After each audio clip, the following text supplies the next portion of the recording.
আহকচোন সুস্বাদু ব্যঞ্জন বনোৱা এখন খুব সুন্দৰ ৰেষ্টুৰাঁত আমি আহাৰ গ্ৰহণ কৰিছিলোঁ দুপৰীয়া আৰু সেইখিনি আপোনালোকক দেখাওঁ অকণমান কিয়নো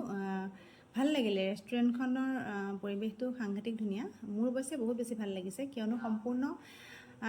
থলুৱা সামগ্ৰীৰে নিৰ্মাণ কৰি উলিয়াইছে যদিও চাৰিখন দেৱাল পকাৰে হয় নিশ্চয় পকী দেৱালৰ হয় কিন্তু তাৰ মাজত যিখিনি আচবাব বা সজাইছে সজোৱা বস্তু গোটেইখিনি অসমৰ থলুৱা বস্তুৰে বনাইছে তেওঁলোকে তাকে অকণমান দেখাওঁ অৱশ্যে মই দেখি পেলাই ৰ'বই নোৱাৰিলোঁ ভিডিঅ' নকৰি মই অকণমান দেখাবলৈ যত্ন কৰিম এইখিনি ভিতৰৰখিনি সোমাই যোৱাখিনি ৰেষ্টুৰেণ্টখনৰ ভিতৰলৈ দেখা পাইছে খুব ধুনীয়াকৈ বাঁহ কাঠৰ সামগ্ৰী বা ডলা চালনী জাকৈ খালৈ পল এনেকুৱা ধৰণৰ বস্তুৰে সজাইছে আটক ধুনীয়াকৈ সজাইছে দেখি খুব ভাল লাগিলে যিমানেই যি নহওক বাকী যিমান ষ্টাইল কৰি নসজাওক কিয় অসমৰ থলুৱা সামগ্ৰীৰে যেতিয়া অকণমান আটক ধুনীয়াকৈ সজাব বেলেগতকৈ অকণমান বেলেগকৈ সজাব তেতিয়া সঁচাকৈ তাৰ সৌন্দৰ্য আৰু দুগুণে বৃদ্ধি পায় ইয়াতে যিমানখিনি আচবাব দেখা পাইছে চকী টেবুলেই হওক বা অন্যান্য সজোৱা সামগ্ৰী হওক সকলোখিনি কাঠ আৰু বাঁহৰ টেবুল চকী দেখা পাইছে কাঠ বাঁহৰ এইখিনি বাঁহৰ চকী হয় গোটেইখিনি আৰু কিছুমান কাঠৰ আছে আৰু তাৰ মাজে মাজে যিমানখিনি ৰেষ্টুৰেণ্টখনৰ ভিতৰত আপোনালোকে দেখা পাই আছে গোটেইখিনি কাঠ বাঁহৰ হয় ছাইডবিলাক বা বহা আসন পাতিবিলাকো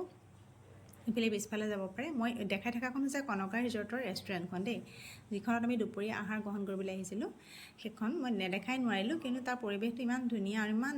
সুন্দৰকৈ পৰিচালনা কৰিছে সকলোৱে ইয়াতে যিখিনি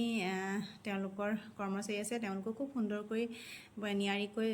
পৰিচালনা কৰে ভাল লাগিল তেওঁলোকৰ ব্যৱহাৰ খুব সাংঘাতিক ধুনীয়া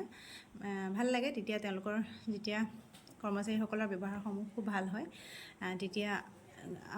অতিথিসকলেও সন্তুষ্ট হয় বা গৈ ভাল লাগে তাৰ পৰিৱেশটো সম্পূৰ্ণ বেলেগ হৈ যায় আৰু খোৱা বোৱাখিনিৰ কথাটো নকৈ নোৱাৰোৱে যিহেতু সম্পূৰ্ণ থলুৱা খানা ইয়াত পোৱা যায় থলুৱা আহাৰ দিয়ে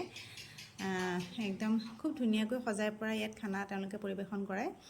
কাঁহৰ বাচনতেই দিয়ে বা কাঁহৰ কাঁহীখনৰ ভিতৰত আকৌ কলপাতত এইখিনি আৰু এটা দেখাওঁ দেই এইখন চাওকচোন মৰাপাটৰ ৰছীৰে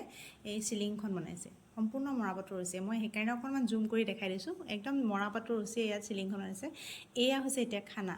আমাৰ দুপৰীয়া আহাৰটো কাঁহৰ কাঁহীত দিছে আৰু কাঁহৰ কাঁহীখনৰ মাজত য'ত ভাত দিছে সেইখন কলপাত এখন আছে কলপাতখন অকণ সেকি লৈছে সেকি পেলাই